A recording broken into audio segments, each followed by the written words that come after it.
Welcome to Soul Talk, a podcast founded and created by Monica Ramirez, the Warrior of Love.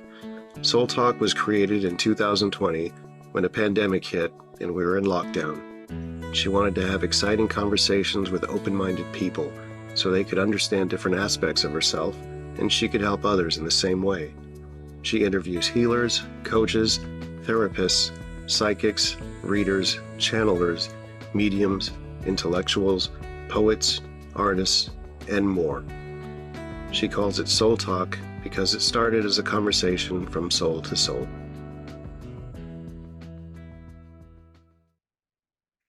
Hi everyone, this is Monica Ramirez, Warrior of Love, and we're in Soul Talk and in Podapalooza. Today we have a very important person because actually she is going to talk about one of the things that all human beings we have to have, that it is how to center ourselves, and we're going to go deeper. And her name is Ragini Michaels. So Ragini, thank you so much for accepting the invitation for Soul Talk and talking with me. And can you let us know a little bit about you, a little bit about who you are? Sure.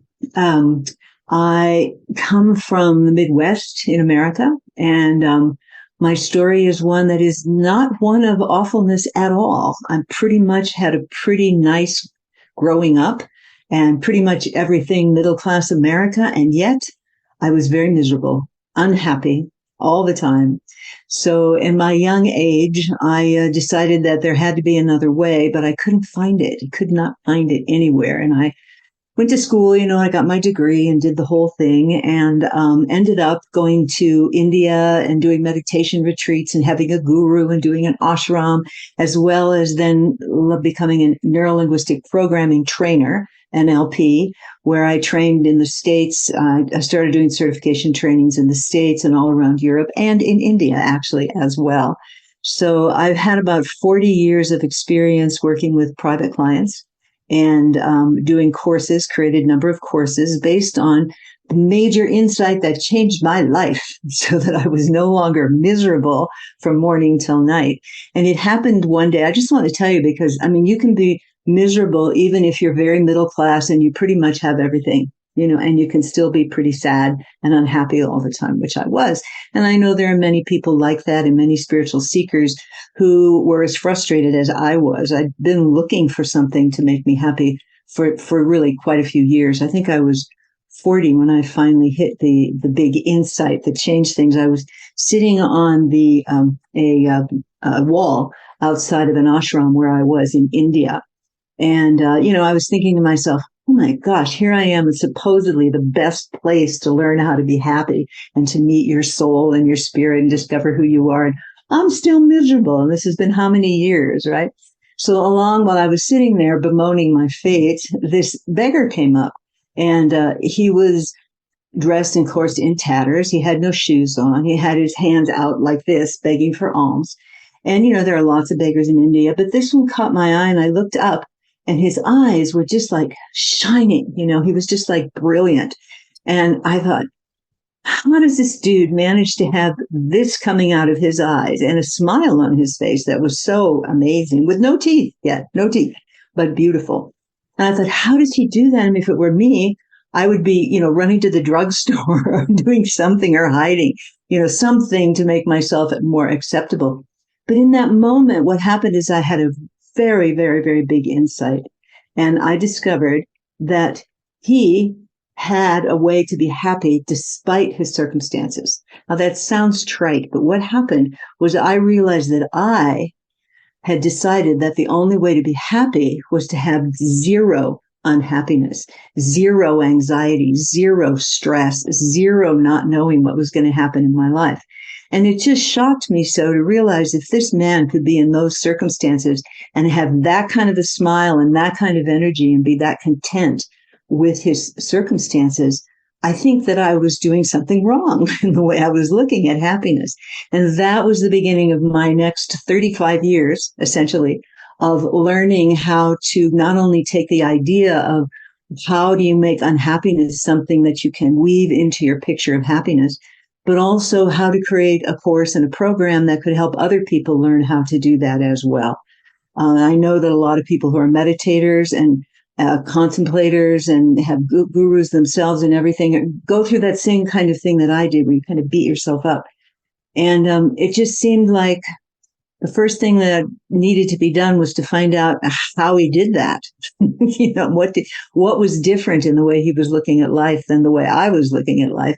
So I dedicated the past 35 years of my life to figuring all that out with the help of a lot of other people, particularly meditators and contemplators, spiritual seekers, and came up with a 6-step process, which is in my book, Unflappable, 6 steps to staying happy, centered, and peaceful, no matter what. And I'll tell you, when my publisher put that no matter what on there, I freaked out. I mean, oh my God, you can't tell people no matter what. But as the years have gone by and life has gotten better and I'm happier, and I've worked with people all over the globe, really, with this process. And it makes a difference once you have a different way to look at what's going on in your life so that you can be happy. My background in NLP and my work of 40 years of working with clients and teaching led me to understand that part of the reason why it was so hard to be able to get the idea of how to allow unhappiness to be in your life was because there was something in your brain that needed to expand. We needed a new neural pathway in our brain that could carry such an idea, and we didn't have that. And that idea came from being in Neuro-Linguistic Programming for so long and working with the unconscious mind, which has so many objections to the idea of being happy unless everything is going perfectly well, right? So I've dedicated the last 35 years of my life to sort of figuring out how to put that into a process that I could share with other people. And that's while I'm running a private practice and teaching. So that's kind of my story. I do love NLP. I am a NLP too myself. And I Wonderful. have encountered with my clients too.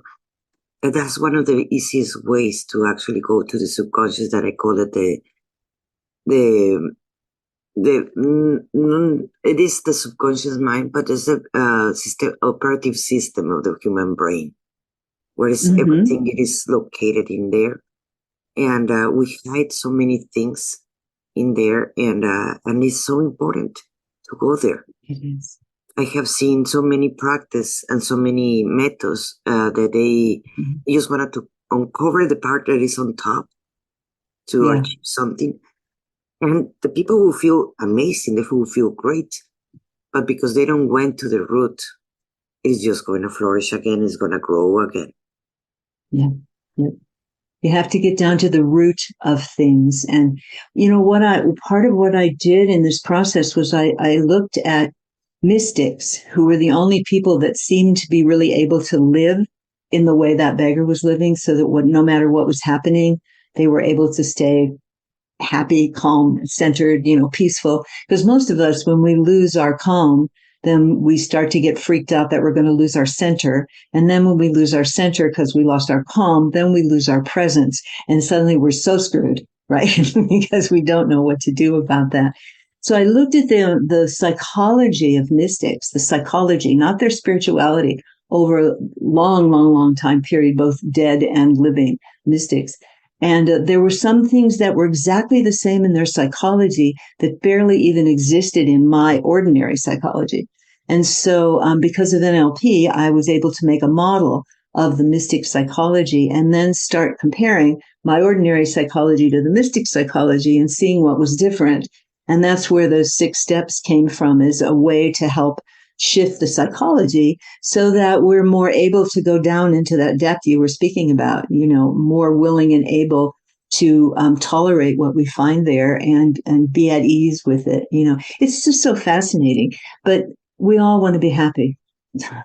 But I found that if people's definition of happiness is no unhappiness, that's really the root of the problem. It's how we're looking at it. It's our attitude towards it. So a lot of my work is really about helping people shift their attitude towards unhappiness, actually, towards negativity. And the urge to get rid of it is something that we sort of have to transcend a little bit so that we can be more at ease and find this pattern that goes on in life between opposites, happiness, sadness, rich, poor, beautiful, ugly, fat, thin, they're all there, and we all choose one and not the other. And we waste so much time and energy trying to get rid of something that I really discovered, and I think we all know at some level, you can't really get rid of the darker side of life. It's there. And so if we can learn how to relax with it, and we have to have a certain understanding or a certain perspective to do that. And that perspective is what I picked up from the mystic psychology and help people understand more and then work to change their brain and change their unconscious mind a little bit so it's more open. It's quite amazing how it works. And it's a lot of fun as well to do working with people, It's how I bet we have met many people that are very rich and it is not enough. Or they have it all, but it is not enough. Or there is nothing not enough if they don't realize where they're at or what they have, or they are appreciative or grateful for what they have. Correct? How do you work with that kind of people that is never going to be enough, having everything that they wanted and they have it and it's still not enough? Well, normally what I say to people like that is, there's another dimension of you that you're not attending to. And that's the spiritual dimension. That's the inside aspect, which is really the spiritual dimension is inside, really not outside. So gratitude, of course, helps people a lot to make a big, big jump in, contentment that goes on. But still, contentment isn't quite the same as happiness. It's an aspect of it. And we really want to be happy. For me, I ask people to look at that pull to be happy, not to get rid of the unhappiness, but to look at the pull to be happy and imagine what if that were coming from something inside of them that had the answer for happiness. That what if we're born with it? Whether we call it soul or spirit or the divine or whatever label we want to give to that thing inside. I encourage people who have that difficulty that you were describing to make the shift and to start looking inside and, start simple meditation, contemplation. But I just throw them right into my work, my own work about, let's just look at your relationship to being unhappy. Let's look at it, and let's see what's missing and what it is you think is going to make you happy. And of course, most people have no idea, but that's where the spiritual opens and we start a whole new segment of the journey. If you've been totally focused externally on things and objects, then the next only other place to go is inside. And for most people, that's a little scary. So that's the first step, after practicing gratitude and seeing some shift, then you got to get really clear and go, Albert Einstein once said the most important question to answer is the universe a friendly place? And if you say yes, you're headed in the right direction. If you say no, you are bound to have a life with a great deal more stress, strain, difficulty, challenges that you won't know what to do with. Right. So I try and send people on a different track when have everything. I didn't have everything, but I had enough, so that I wasn't miserable, no horrible diseases, no hideous family things going on. It was pretty non-committal life, actually. But when you have that, you do get complacent and you get bored, and then you start wanting more external things, right? To push you into a sense of aliveness again. And when you can find that there's so much amazement about what's going on inside of us, when you get a knack for navigating that, it can change everything, as you probably already know. Yeah, it's an amazing world in there. It is the story that you were saying at the beginning. It reminded me of Buddha. Buddha became a beggar for a while, and coming from being a king to a beggar, and he changed not only his life, he changed to this day in many people's lives. Yeah. And having or not having doesn't give you the happiness. It is say again. Having or not having. It doesn't give you the happiness. It is how you observe the life that you're living in that moment. It's interesting. I mean, you say the truth is it's all in how you look at something. It's all in your perspective, happiness and unhappiness. So many of us know that. We say it to other people. We believe it ourselves, but our brain and body have not a clue how to live that, how to change that attitude to a degree that really makes us content with whatever we have, whether it's good or it's bad. About 3.5 years ago, due to COVID and the sudden disappearance of my entire private practice, I had to move out of where I lived in Seattle, and I had to stay with family and friends for 3.5 years. And I'm just moving into a new house now. And I will say that that experience changed me so much, because it was a loss of everything that I was comfortable with and thrusting me into new scenarios and situations and getting along with people and everything. I was forced to explore, can I be happy doing this? And if not, what's my attitude? So you do have to work with your attitude. And I think just even understanding that your perspective is really the key in relationship to happiness. Most of us, I know so many people, we know it up here, but we can't live it. And that's the piece that where I feel like my work can help people develop the knack for how to take a really positive attitude that doesn't dislike negativity, okay, and help a person embody that in a way that lets their brain change and their unconscious mind change. So, it's tough. And not only that, actually accept our dark side, let's put it like that, but also learning how to tame our own ego, because the ego is the one that makes us feel happy at the end. Yeah. That's a tough one. Ego is like, the king of the hill. It never, ever wants to shut up. Right. But I think, and that's why I think when we go inside and we realize there's something greater in us that wants to transcend being human, not stop being human, but have a way to get the bigger picture, to rise above it so that you're still feeling it. You don't become numb or dead or anything. In fact, you feel it more, but you have a whole different attitude about it and you're more detached. Paradoxically, you're more alive, even though you're more attached. And at this point in my life, I'm focusing totally on paradox. I'm starting a new program called the Enneagram of Paradox, to help us look at how we need to be able to embrace both sides of every coin, whether it's beauty and ugly or happy or sad or, any of the things, rich or poor, health or ill, any way it is, that's part of the key to being happy and having a bigger perspective on things so that you can be happy, centered, and peaceful no matter what. Takes work, though. There's no question about that. It's not, I don't have a magic wand, it goes, whoop, you got it. Don't have that. It takes work. That's what I tell my clients. No one has a magic wand. You have to do the work. You do. And maybe knowing that and finally acting on it is the magic wand. Who knows? Yes. Just knowing that, finally making your peace with it. Yeah. Because the magic wand lives inside of us. It doesn't live outside of us, and no one possesses it for someone else. It's very, very true. I just love your voice. It's so wonderful. It's just great. I could listen to you all day with that voice. I really appreciate it. Thank you. Another of the questions I have, because when you describe in your book, it really fascinates me about being centered. And that is so important because that's where we lose ourselves, when we lose our center. Can you talk a little bit more about that? Yeah. Once you start understanding that the nature of life is dualistic, that we're living in something where you can't get rid of half of a polarity. You can't. So if you've got, a happiness, there's going to be sadness. I'll just stay with a simple one, right?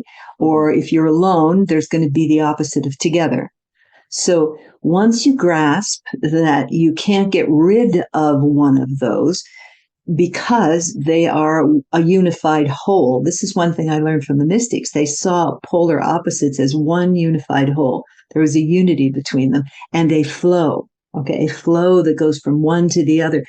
One of the interesting things is one of their highest values, the mystics' values, was movement. And the thing about understanding that is that if there's like a pattern hidden in the flow of life, the flow of change. And the pattern is taking you back and forth between the opposites that are in each circumstance or situations. The thing that's funny about it is you only pass the balance point. As you go back and forth, you pass the point in the middle. We use an infinity loop a lot, of course. and you pass the balance point, and then life's movement keeps you going, and you come back and you pass the balance point, and you really can't stop the movement, right? You have to go with it. So to really find the kind of balance that I think is practical, because I'm very much about practical wisdom, you want to learn what that dynamic is so you literally can go with the flow, and then you're able to stay more balanced because you don't lose yourself on one side or the other. Oh, I'm happy, I'm going to cling to that. Oh my God, no, I'm going into unhappiness now. This is horrible. And then we lose the center. And you're going to go back the other way, eventually. And that's really what my work is about, is helping people to go with the flow, because that is the next level of balance. Okay. When you can go with the flow of life, the actual movement, then you have a deeper understanding of what balance means. And it's not a noun. It turns into a verb.